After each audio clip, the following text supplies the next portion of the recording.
So yun mga kalabs, dito naman tayo sa sa pintahan ng dugo, atay at tsaka tsaka paa ng manok.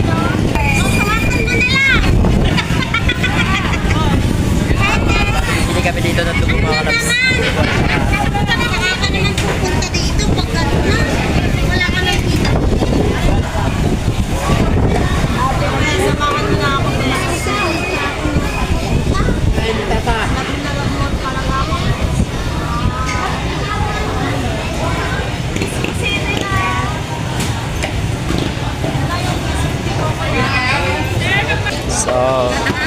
So yun na mga kalabs at magpipili na kami ng paa na medyo malalaki para pang aming pang adobo. Masarap yan mga kalabs, adobo palambutan lang. Kala 1 kilo na bibili na yun mga kalabs.